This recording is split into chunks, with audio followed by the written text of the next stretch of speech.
Bonjour Christophe Ventura. Bonjour. Merci d'avoir accepté notre invitation. Vous êtes chercheur à l'IRIS, l'Institut des relations internationales et stratégiques.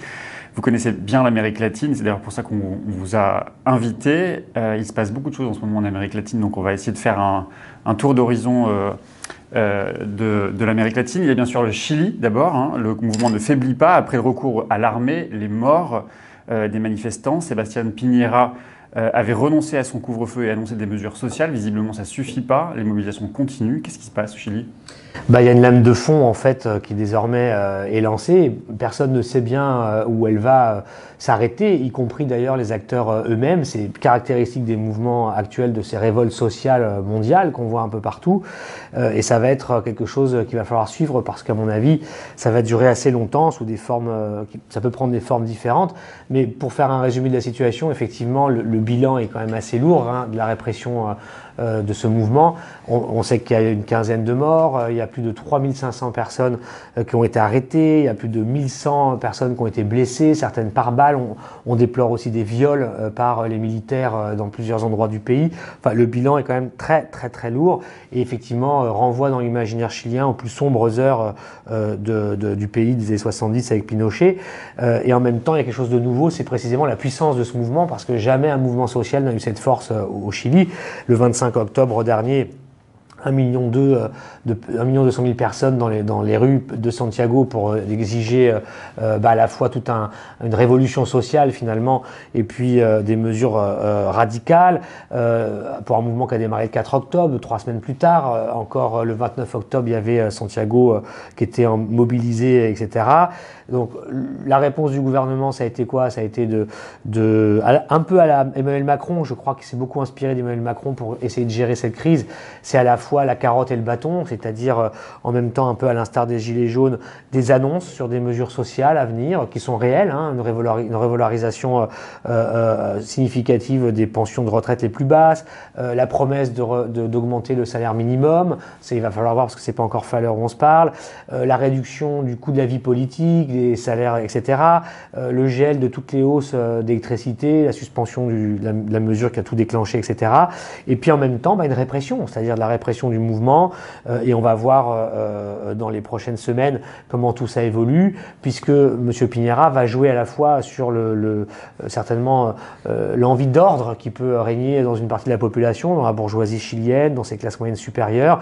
Il va chercher à diviser les classes moyennes par rapport à ce mouvement en dénonçant la violence. Et le problème, c'est que cette violence, si elle arrive, qu'elle soit de la part des manifestants ou provoquée par des agents, quels qu'ils soient, et tout ça peut aussi se mélanger d'ailleurs dans un mouvement comme ça. C'est ça qui nous attend en fait dans le scénario chilien. On ne sait pas trop où ça va. Ça pose une question. Ce sont des mouvements qui sont aussi puissants que spontanés, mais sur le long terme, et c'est là-dessus que joue le régime et le pouvoir d'État, sur le long terme, ce sont des mouvements aussi qui, s'ils ne trouvent pas de direction politique et plus organisée avec un projet et aussi une organisation qui va avec, en général, il y a un risque que les choses se délitent ou en tout cas qu'il y ait des secteurs qui s'autonomisent par rapport à l'ensemble du mouvement et là-dessus le pouvoir peut jouer sur la division et finalement le retour à l'ordre. Mais enfin, ce qui se passe aujourd'hui au Chili n'indique pas du tout que le mouvement va s'éteindre. Il est hyper puissant et le gouvernement de toute manière va avoir un problème, c'est que même s'il propose des choses en matière de rustine sociale, il ne peut pas répondre aux exigences fondamentales que demande ce mouvement, qui est réellement une remise à plat totale et un changement de paradigme du système politique, de la démocratie chilienne et de son système économique et social, parce que ce pouvoir ne peut pas le faire, et il ne souhaite pas le faire, puisqu'il incarne de toute façon largement les intérêts de l'oligarchie chilienne et régionale. Vous le dites, ce mouvement, on ne sait pas très bien où il va, et quand on observe la jeunesse justement du mouvement, il y a à la fois une dénonciation des élites, il y a à la fois la contestation de la représentation nationale, et le mouvement est aussi parti d'une hausse, qui était la hausse des tarifs du ticket de métro, ou du bus, je ne sais plus, du métro, c'est ça.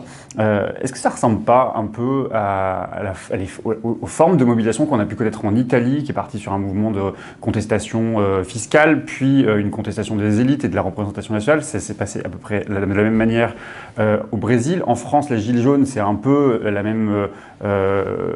mêmes critiques la critique de la représentation nationale et en même temps aussi d'une contestation d'une taxe. Vers où ça va mener? On voit en Italie ce que ça a fait, on voit au Brésil ce que ça a donné. Encore une fois, on ne peut pas savoir où ça va mener. Je crois qu'il faut accepter cette ignorance en fait qui nous traverse tous, parce que c'est ça qui est inédit dans ces mouvements.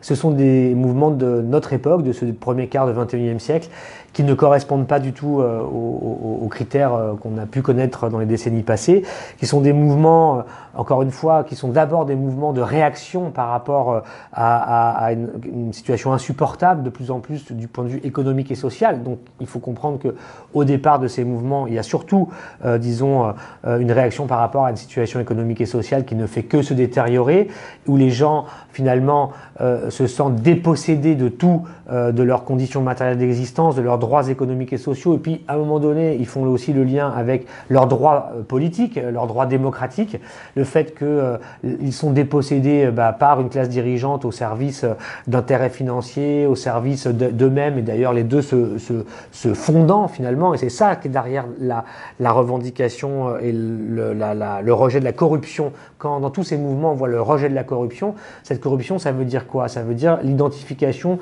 d'une forme de fusion, de collusion très avancée entre ceux qui sont censés être au service de l'État et au service de l'intérêt général, la classe politique, et puis les acteurs économiques, financiers, parce que tout ça s'est mêlé, et l'État devenant finalement un comité de gestion des intérêts du monde de l'entreprise, du monde financier, de ceux qui se sont affranchis de toute contribution, de toute solidarité avec la société, et même qui ponctionnent les richesses du pays et des populations, qui payent les pots cassés pour la crise du système. Et c'est ce mécanisme-là qui est parfaitement identifié par les gens qui sont dans la rue et qui peuvent être tout à fait hétérogènes socialement.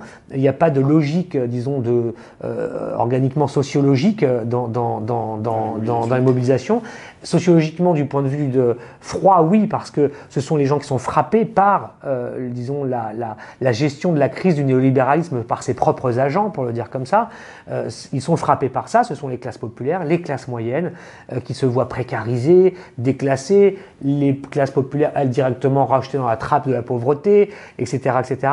Mais toutefois, ça ne crée pas spontanément une forme d'alliance ou de projet politique tous ensemble. C'est ça qui est difficile. Et du coup, comme ces mouvements n'ont pas de référence par rapport à des mouvements idéologiques précédents ou par rapport à des acteurs politiques locaux, parce qu'un des problèmes dans ces mouvements, en tout cas pour la gauche, c'est aussi que les gauches, on voit bien au Chili et ailleurs, peuvent accompagner ces mouvements, le cas échéant, être dedans, mais elles n'en sont ni à l'origine, elles n'en sont ni le réacteur central et ni la forme qui l'organise. Donc on est dans cette situation-là, c'est caractéristique, ni même la réponse politique forcément, c'est un enjeu pour elle. Alors après il y a eu des situations différentes. En fait finalement le cas brésilien est assez, c'est un archétype parce que ce qu'on voit aujourd'hui partout, c'est ce qui s'est passé au Brésil en 2013 avec les premières manifestations massives dans les rues contre la vie chère. Déjà à l'époque contre la hausse du transport à Sao Paulo. Et puis tout ça s'est transformé de manière indéterminée au départ politiquement. La gauche ne savait pas si c'était un mouvement qui était en sa faveur ou pas. Rapidement, en fait, ce mouvement s'est transformé en un mouvement d'opposition contre le gouvernement du Parti des travailleurs de Dilma Rousseff. Mais il y a eu un moment donné où finalement il y a une bataille après hégémonique entre la gauche et la droite pour finalement capter le sens de ce mouvement. C'est comme ça que ça se passe. Mais la gauche, dans cette configuration-là, la gauche organisée, surtout quand elle a pu être au pouvoir, en ces dernières années en Amérique latine, ne part pas naturellement gagnante sur l'issue de ces mouvements, donc ils peuvent tout donner. On peut avoir des cheminements, finalement, qui se diluent ou qui se réorganisent dans le social, on va dire, dans la société, et pas la société politique. Ça, c'est une possibilité. On peut avoir des compromis qui sont passés. On peut avoir des gouvernements qui tombent avec derrière des alternances instables, qui tombent et puis un autre vient et puis encore un autre tombe, etc. Ça peut être ça. Et ça peut être aussi des formes autoritaires du type Bolsonaro au Brésil, qui a été la réponse in fine, des conditions extrêmes au Brésil avec un coup d'État contre Dilma Rousseff, etc. Mais on peut avoir des formes finalement où le néolibéralisme et les forces, les acteurs économiques et financiers vont préférer un pouvoir fort, voire proto-fascisant, pour finalement remettre le couvercle sur la société et pas laisser le mouvement social emporter le pays vers des formes politiques que ces acteurs ne veulent pas. C'est une possibilité aussi, on ne le sait pas à l'heure qu'il est. ces mouvements provoquent toujours des restaurations, un moment thermidorien par définition. Plus ils sont puissants, plus ils effraient disons, les tenants du système, et plus il y a une réaction aussi de ces classes dominantes et dirigeantes dans tous ces pays-là. Il ne faut pas la sous-estimer. Elle peut déboucher sur des formes plus autoritaires, mais ça peut être aussi des formes différentes qu'on ne connaît pas, qui peuvent donner peut-être des perspectives plus progressistes, mais on ne le sait pas, et il faut accepter cette faiblesse. Vous le dites, la gauche, elle n'est pas nécessairement gagnante, en tout cas de ces contestations et de cette mobilisation sociale. Est-ce qu'elle n'est pas un peu responsable? On le voit, quelques temps avant le Chili, il y a eu l'Équateur. L'Équateur, il y a eu de grandes mobilisations sociales. Et pourtant, dans l'ensemble de ces pays, que ce soit l'Argentine, le Brésil, le Chili, l'Équateur, même la Bolivie, qui quand même semble un tout petit peu, ou Morales semble un tout petit peu contestée, quelle est la responsabilité de la gauche dans ces mobilisations sociales, dans ces contestations sociales? Qu'elle n'a pas su faire la gauche finalement? La responsabilité de la gauche, d'abord, c'est d'avoir été un moment, avoir connu deux moments. Là, je parle pour l'Amérique latine, bien sûr. Hein. Un moment de développement, d'épanouissement, qui était les années 2000, où il y a eu des avancées absolument exceptionnelles sur plein d'aspects. Et puis d'avoir été aussi les gouvernements qui se sont retrouvés confrontés à la gestion des effets de la crise économique de 2008, la crise financière internationale, dont les effets, les impacts ont eu lieu en Amérique latine à partir des années 2009-2010, mais surtout à partir de 2013. Par rapport à ce que je disais au Brésil, c'est ça le lien. C'est que la situation dans laquelle nous sommes aujourd'hui en Amérique latine, finalement, c'est un sous-produit social et politique des impacts de la crise financière internationale, parce que ces pays ont été confrontés à l'extinction progressive de tous les moteurs qui avaient lancé l'avion de la gauche des années 2000. La croissance, la réduction importante des débouchés des exportations latino-américaines sur les marchés internationaux, le ralentissement chinois, les conflits géopolitiques en tout genre qui ont fait que la demande de matières premières a fondu et les prix se sont effondrés. Donc tout ça, ça s'est transformé pour ces pays-là avec des ressources en moins pour financer les grandes politiques de lutte contre la pauvreté et les inégalités, les services publics, les infrastructures. Tout ça a commencé à se gripper et la gauche a été finalement celle qui était au pouvoir à ce moment-là en Amérique latine. Donc la frappe des populations contre les classes politiques, elle a touché la gauche aussi. Il y a la question de la corruption qui fait partie du sujet. Alors, corruption qui n'était pas du tout nouvelle, ni même liée à la gauche, qui est plus structurelle dans beaucoup de pays latino-américains, mais que les populations finalement ont accepté lorsque l'ensemble de la société s'enrichissait, et les gauches au pouvoir n'ont pas modifié ces systèmes-là. Débat est à ouvrir sur est-ce que c'est modifiable, et comment. On recevait la semaine dernière justement un ancien conseiller de Michel Bachelet qui me disait qu'il y avait la volonté de déprivatiser, ou en tout cas de rendre public la santé, l'éducation nationale qui reste aujourd'hui privée, mais qu'ils avaient été confrontés à un blocage des lobbies économiques. C'est vrai, je veux dire, il ne faut jamais oublier, vous savez, je me souviens de cette phrase de Pepe Mujica, l'ancien président de l'Uruguay, qui est une personnalité, disons, qui a un magistère un petit peu moral en Amérique latine, et qui me disait une fois dans un entretien, mais vous savez, il ne faut jamais oublier que quand la gauche arrive au pouvoir, elle arrive toujours dans les pouvoirs de conditions catastrophiques en général. Elle arrive parce que les gens en peuvent plus de la crise économique et sociale et on lui demande de tout faire. Mais il ne faut pas oublier qu'en général, quand elle arrive au pouvoir, au moins quasiment la moitié de la population ne veut pas d'elle au pouvoir. Et donc, dans la moitié, il y a les vrais pouvoirs. Il y a les pouvoirs économiques qu'on appelle les pouvoirs factibles en Amérique latine, les pouvoirs économiques, commerciaux, médiatiques, l'administration. La gauche arrive souvent au pouvoir. Elle n'est pas formée, elle n'a pas été au pouvoir en général. Donc en fait, elle est confrontée à une administration qui fait partie de l'ancien régime, qui va être déloyale par sa pesanteur naturelle. Le secteur privé aussi qui ne va pas jouer le jeu. Si vous dites je vais augmenter, revoir de fond en comble la fiscalité dans ce pays pour faire payer aux riches des impôts qu'ils ne payaient pas ou plus d'impôts, etc., vous vous confrontez tout de suite à une levée de bouclier du secteur privé, des agences de notation. Regardez, je prends un exemple plus nouveau, au Mexique. López Obrador, quand il a pris le pouvoir il y a un an maintenant, une des premières mesures qu'il a annoncées, c'était l'été 2018, il a annoncé qu'il voulait que les banques réduisent leurs commissions, celles qu'elles pratiquaient sur les comptes privés, les comptes individuels des gens, pour les comptes chèques qu'elles ouvraient, la gestion des comptes chèques. En deux jours, cette petite mesure modique a provoqué un tremblement systémique dans tout le marché bancaire mexicain, mais au-delà, puisque les agences de notation comme Standard & Poor's, Fitch, Moody's, etc., ont fait des communiqués, etc., pour dire que si cette loi passait au Mexique, alors le secteur bancaire mexicain allait perdre de sa compétitivité, n'aurait pas la taille critique qui lui permettrait de s'insérer et de faire face aux évolutions et aux mutations du système financier international. Donc vous voyez que pour un petit truc comme ça provoque déjà des réactions sur toute la planète financière. Et donc ça nous dit quoi? Ça nous dit que oui, pour la gauche au pouvoir d'État, mener des politiques on peut transformer la situation politique, les institutions, on peut transformer un certain nombre de questions de redistribution sociale. Mais dès qu'on veut toucher aux structures économiques de la propriété et aux structures sociales, en général, on est confronté tout de suite à ce que vous a dit la personne chilienne. Et c'est la réalité. Et donc c'est un conflit qui peut s'enliser, qui peut durer, etc. Alors, l'autre responsabilité de la gauche dans ce contexte-là, c'est peut-être aussi que elle a plus géré l'État qu'elle n'a continué de mobiliser ses propres troupes ou ses propres secteurs sociaux. Et on a vu ça au Brésil et après aujourd'hui. Il y a une perte, si vous voulez, de lien entre la gauche organisée et puis le terrain, les mouvements sociaux. Ça s'est perdu. Il y a une forme de gauche gestionnaire qui s'est mise au pouvoir. C'est indéniable.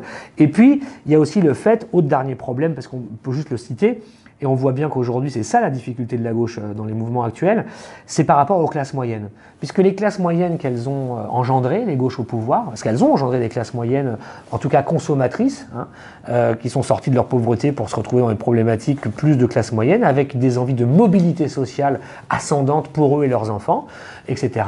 Les problèmes ne sont plus les mêmes quand vous devez vous nourrir et avoir votre gamelle tous les jours que quand vous l'avez et que vous pouvez commencer à scolariser vos enfants et que se pose la question de leur formation plus tard.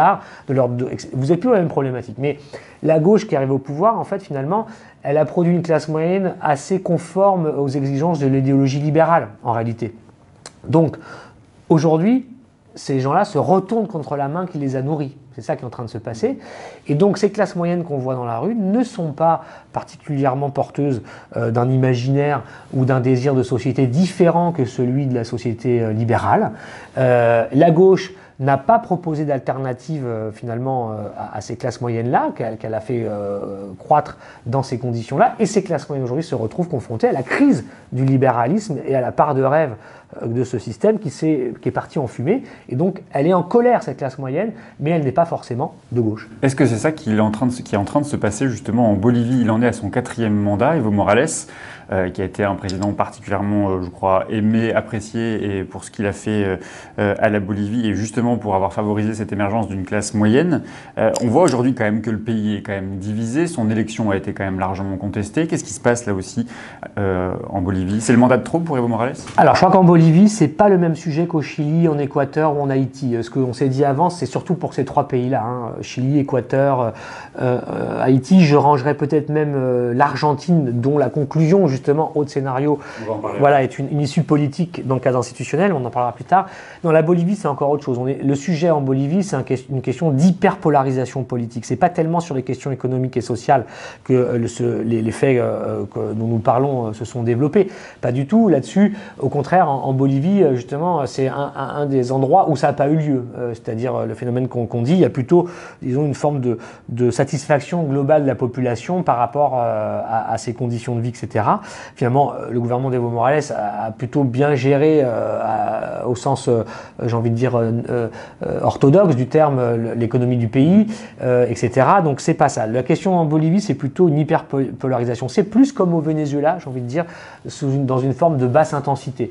C'est-à-dire qu'au Bolivie, il y a quoi? Il y a des gens qui n'ont jamais supporté la prise du pouvoir de Morales, qui considèrent que 15 ans ça suffit, et qui considèrent qu'ils ont connu que lui, et donc il faut que ça change.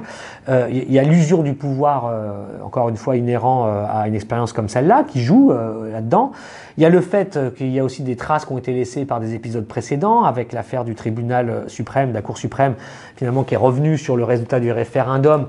Tout ça a créé des tensions, parce qu'effectivement, il y a des gens... Sur la possibilité de postuler à un 4e mandat. Exactement. Donc ça a laissé des traces en disant, voilà, le camp de Morales, finalement, tord au maximum les règles pour pouvoir continuer à rester. Et voilà. Alors, il y a aujourd'hui ce qui s'est passé. Bon, aujourd'hui, les résultats sont reconnus. Je pense, enfin, on va savoir, on est encore en train d'étudier tout ça, mais le thème de la fraude électorale, il faut faire très attention parce que c'est aussi un thème qui est très instrumentalisé par l'opposition. C'est classique aussi des oppositions où déjà, avant même le résultat, elles criaient qu'il y aurait une fraude. Donc, il faut faire attention à tout ça. Il n'y a pas d'éléments aujourd'hui qui permettent de penser qu'il y a une fraude. D'ailleurs, même ceux comme l'Union européenne ou l'Organisation des États américains qui demandent un deuxième tour, ne le demandent pas parce qu'ils disent qu'il y a eu fraude, ils disent qu'il faudrait qu'il y ait un deuxième tour pour calmer les esprits, ce serait quand même mieux qu'il y ait ça. Mais ça ne s'applique pas sur une dénonciation formelle de fraude. Donc les observateurs de l'OEA ou de l'UE n'ont pas identifié de fraude dans les résultats aujourd'hui en Bolivie. Mais enfin, tout ça, de toute façon, crée une situation d'hyperpolarisation qui fait que là aussi, ça va durer parce que aujourd'hui, la droite se dit on va pas se reprendre 50 plus de Morales dans les dents. Donc, ils vont jouer leur va-tout, en quelque sorte, et on peut aller vers, disons, un affrontement parce que le compte Jacques a commencé. Au moment où on enregistre cet entretien, il y a eu à La Paz encore des mouvements assez violents qui sont tenus, mais il y a aussi maintenant le camp de Morales qui descend dans la rue, nombreux, et donc on peut aller vers une forme de, non pas la crise économique et sociale, etc., mais plutôt sous une forme d'hyperpolarisation politique qui peut créer de l'instabilité aussi à long terme en Bolivie.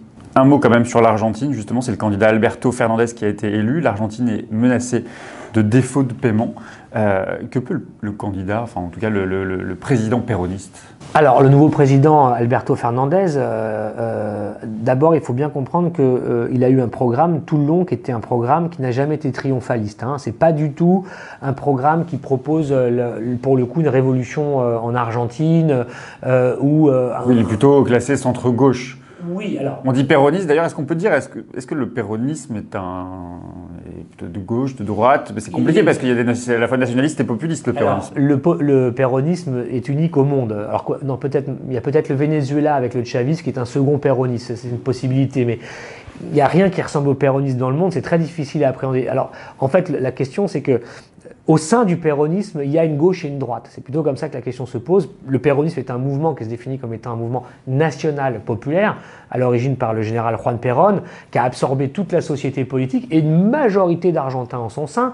Et le mouvement péroniste, il est à la fois un mouvement politique avec des partis, syndical avec des syndicats, social avec des organisations sociales de jeunesse, de femmes, de plein de trucs qui sont tous péronistes et qui sont tous dans ce mouvement, qui se définit comme étant un mouvement national populaire. Ça veut dire qui poursuit l'idée de la construction de la patrie argentine, d'une nation argentine, fondée sur l'implication des intérêts populaires et des classes populaires dans les affaires directement de l'État. Donc la nation se construit en construisant les intérêts des classes populaires, alors avec une vision qui n'a jamais réellement existé d'ailleurs, qui est d'une Argentine industrielle, d'un État qui va industrialiser le pays et qui va servir les intérêts de la justice sociale et de l'indépendance de la nation argentine par rapport aux impérialismes divers et variés. Ça, c'est la théorie du modèle péroniste, mais il a connu une vie très complexe. En tout cas, aujourd'hui, en son sein, il y a une droite, il y a une gauche. Le tour de force qu'a proposé Cristina Kirchner, en s'effaçant, ça a été finalement de trouver une alliance avec quelqu'un dont elle a été un adversaire, en réalité il y a quelques années en arrière, sur un sujet très important qui va revenir, qui est la question de savoir s'il faut faire payer des impôts ou pas au secteur de l'agronégoce qui tire tout le commerce extérieur argentin et qui est le vecteur de sa croissance. À l'époque, Cristina Kirchner voulait imposer une taxe en fait, sur le lobby agro-industriel. Et Alberto Fernandez ne le souhaitait pas, lui, parce qu'il considérait qu'il ne fallait pas faire peser d'efforts et de charges sur les secteurs économiques. Donc il est plus modéré qu'elle, en réalité, sur ces questions-là. Le kirchnerisme, au fond, c'est la gauche du péronisme aujourd'hui, qui garde l'hégémonie dans le mouvement actuellement. Dans son moment, il est toujours hégémoniquement à gauche. Mais pour gagner, elle a dû concéder une alliance avec Alberto Fernandez, qui, lui, est plus au centre, on va dire, qui est plus modéré, et qui est plus une passerelle avec des secteurs plus au centre-gauche et même au centre-droit dans le péronisme. Mais grâce à ça, ils ont réussi à réunir tout ce mouvement qui a été la condition sine qua non pour espérer le remporter face à Macri, parce que Macri, il a réussi quand même son coup, même s'il sort battu, il n'est pas liquidé non plus, puisque ce qu'il a construit, son alliance Cambiemos, qui est la première expérience d'une droite non péroniste, justement, en Argentine, eh bien, il a réussi à le construire et elle pèse quand même encore aujourd'hui 40% des voix. Et donc c'est une réelle opposition. Il n'y a plus rien en fait entre le péronisme et cette droite-là en Argentine. C'est une des leçons du scrutin. Il y a une hyperpolarisation aussi politique finalement entre le péronisme réunifié et puis la droite non péroniste. C'est ça l'opposition politique aujourd'hui en Argentine. Donc dans ce que je dis, vous remarquez qu'il n'y a pas de place pour une gauche radicale ou révolutionnaire. Elle est vraiment réduite à la portion congrue. Et quand elle existe, elle est plutôt existante comme un des courants au sein du péronisme dans sa gauche. Un mot aussi sur l'Uruguay, la gauche y est aussi en difficulté. Le candidat de gauche est arrivé en tête aux élections présidentielles. La droite en face est totalement unie pour un second tour qui va être donc compliqué. Ça va se jouer sur quoi ce second tour? Ça va être très compliqué parce que c'est clair que là la gauche part en ballottage défavorable. Il n'y a pas beaucoup de réserve de voix a priori. Alors est-ce que l'effet de la victoire d'Alberto Fernandez dans le voisin argentin, les deux pays sont très très liés par plein d'aspects, vraiment très fusionnés. Donc peut-être que, est-ce que la victoire, disons, d'un gouvernement progressiste en Argentine peut avoir un effet last minute, si je puis dire, dans le vote en uruguayen? C'est possible, je ne sais pas. En tout cas, aujourd'hui, il est clair que le scénario n'est pas très bon pour le Frente Amplio. Ils n'ont pas de réserve de voix. La droite, si elle arrive à coaliser tout le monde, peut gagner. Mais elle aura un problème, c'est qu'elle n'aura pas de majorité garantie au Congrès, cette droite, si elle gagnait. Elle sera dépendante d'alliances qui ne sont pas forcément naturelles. Donc voilà, on est vraiment ce que je vous disais au début de l'entretien, il faut accepter l'idée qu'aujourd'hui en Amérique latine, on vit un moment qui est très indéterminé, qui est très volatile et qui va encore, même quand il y a des élections, pas stabiliser les choses, mais continuer à simplement écrire la nouvelle page d'un scénario où les oscillations vont continuer comme ça, parce que c'est caractéristique de l'époque de crise que nous vivons. Et donc je pense quand même, pour terminer là-dessus, que la campagne du Frente Amplio n'a pas été très bonne. Ça a été plutôt une campagne pour gérer finalement un petit peu les acquis. Il n'y a pas eu de grandes propositions nouvelles, il n'y a pas eu ils n'ont pas réinscrit finalement le projet du Frente Amplio dans cette période, en particulier sur les questions économiques et sociales. On a beaucoup été sur une campagne où ce qui a été mis en avant, c'est les questions plutôt culturelles, plutôt, disons, des droits, etc., qui sont des vrais acquis, mais les questions, disons, économiques et sociales ont été mises un peu de côté, et manifestement dans le vote, il y a une petite réaction par rapport à ça, de gens qui sont touchés par la crise, en fait. Hein. Donc là-dessus, la campagne, à mon avis, pas été pas bien calée, et donc il faudra voir, mais la question argentine, je pense, peut jouer un rôle, parce que c'est vrai qu'Alberto Fernandez est celui aujourd'hui qui peut peut-être un peu bouger les lignes en matière de rapport avec le FMI, en matière de réorganisation, de relance de l'intégration régionale, parce que de toute façon elle sera posée pour les Uruguayens, parce que la relation entre Alberto Fernandez et Bolsonaro va être très mauvaise. Le Mercosur qui lie le Brésil, l'Argentine, le Paraguay et l'Uruguay, je ne sais pas s'il va voler en éclats, mais en tout cas va subir de très fortes tensions, puisque le Brésil et l'Argentine vont certainement ne pas avoir de bons rapports.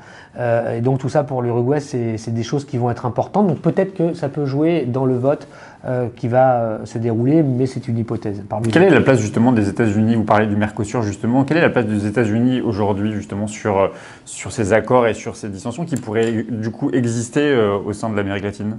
Alors les États-Unis aujourd'hui, c'est pareil. On est face à un président Donald Trump sur lequel je ne m'étends pas trop, mais qui a un rapport à l'Amérique latine qui est à la fois distendu, à la fois hyper agressif et à la fois où il y trouve des vassaux malgré tout. Donc c'est un peu tout ça en même temps.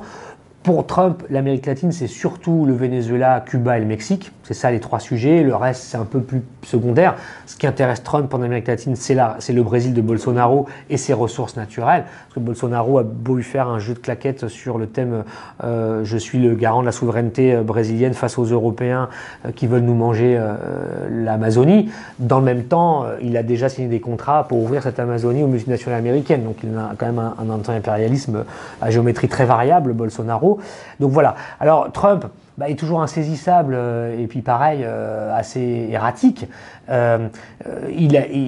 Aujourd'hui, il a été, son plan au Venezuela ne marche pas. Les gens qui l'ont convaincu que Maduro allait tomber en quelques semaines au début de 2009, ça n'a pas marché. L'opposition de Guaido est démonétisée. Donc aujourd'hui, Trump, ça a été un des objets d'ailleurs de ses désaccords et ses divergences avec son ancien conseiller à la sécurité intérieure, donc Bolton, qui a quitté sa fonction. Le Venezuela a été un des sujets de discorde. Trump lui a dit, mais vous m'avez vendu un truc que vous ne saviez pas mettre en place, en fait. Hein. Donc voilà. C'est l'affaire cubaine, l'affaire vénézuélienne et l'affaire mexicaine. Mais pourquoi ça intéresse Trump? Pour des questions de politique intérieure. Parce qu'il veut avoir des succès internationaux, montrer qu'il a éradiqué le socialisme de l'Amérique latine, montrer qu'il a éradiqué les migrants vers les États-Unis pour pouvoir compter sur les voix de la Floride essentiellement lors de l'élection, et ça pourrait gagner pour lui, donc ça c'est très important.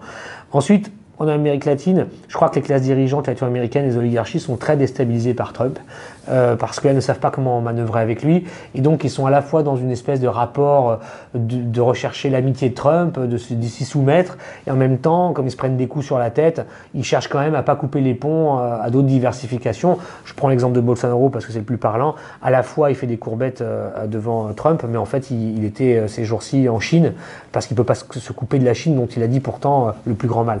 Alors, pour terminer là-dessus, ce qui va se passer à mon avis, avec la nouvelle carte politique entre la réélection de Morales, l'élection d'Alberto Fernandez, le maintien au pouvoir de Maduro au Venezuela, et surtout le gouvernement de Andrés Manuel López Obrador au Mexique, et aussi un peu à Cuba, c'est que vous allez avoir, à mon avis, non peut-être pas un axe, le terme est trop fort, mais un canal qui va s'ouvrir entre la Bolivie, l'Argentine, le Mexique, le Venezuela et le Cuba, non pas pour avoir des projets en commun ou une politique offensive, pas ça, mais au moins pour essayer de tenir et de se tenir au pouvoir, de se maintenir face à ces eaux trumpiennes qui se déversent dans la région, face aux droites revanchardes, face à tout ça. On sait déjà qu'Alberto Fernandez a dit qu'il allait quitter le groupe de Lima, qui est le groupe des pays sud-américains liés aux États-Unis, et latino-américains, pas que sud-américains, latino-américains liés aux États-Unis, qui exigent un changement de régime à Caracas.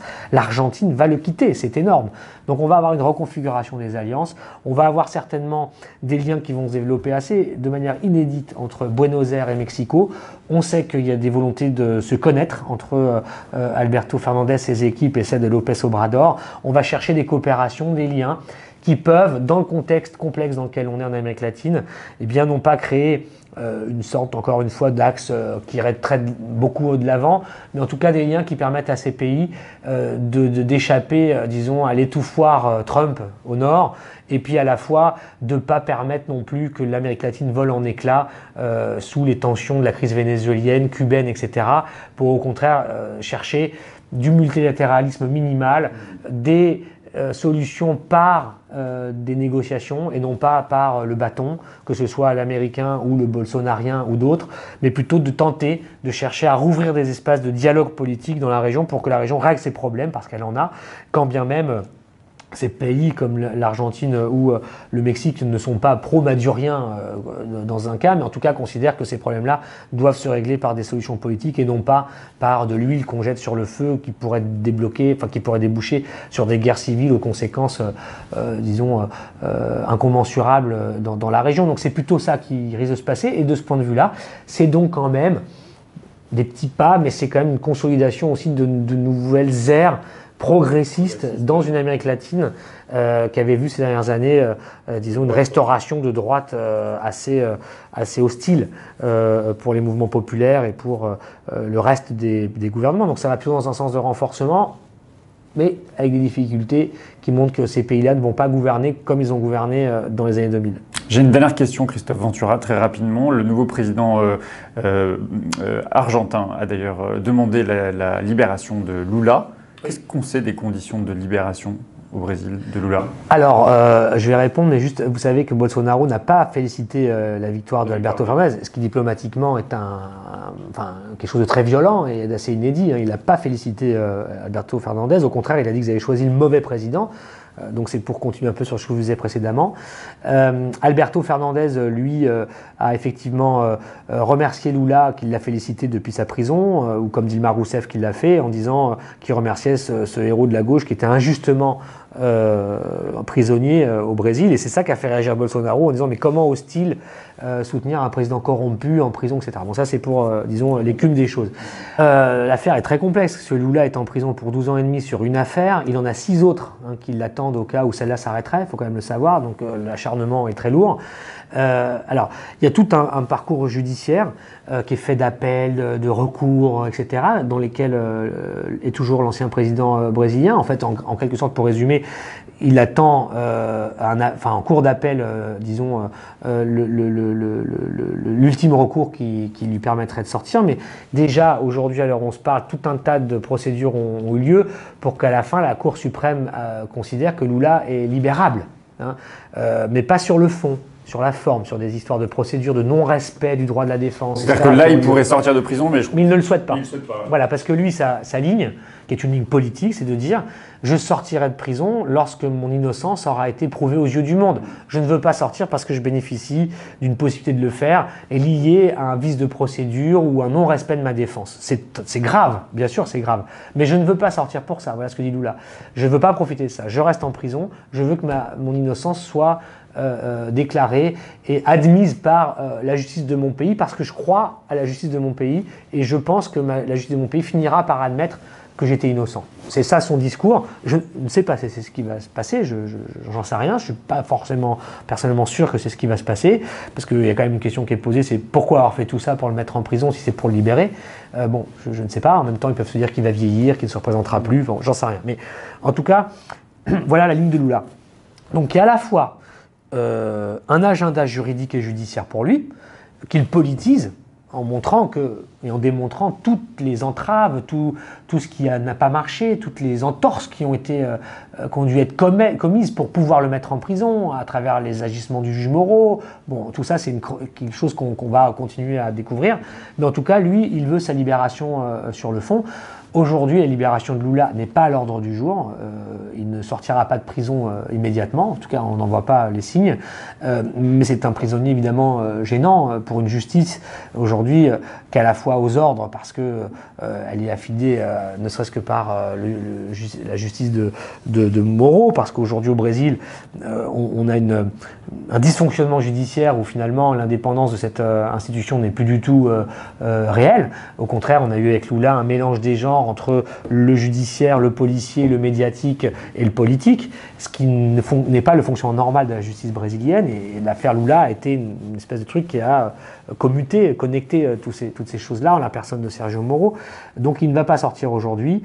Il est là, mais il est combatif. C'est-à-dire que Lula aujourd'hui se vit comme un prisonnier politique, il se vit comme un persécuté politique et il veut de sa prison mener le combat.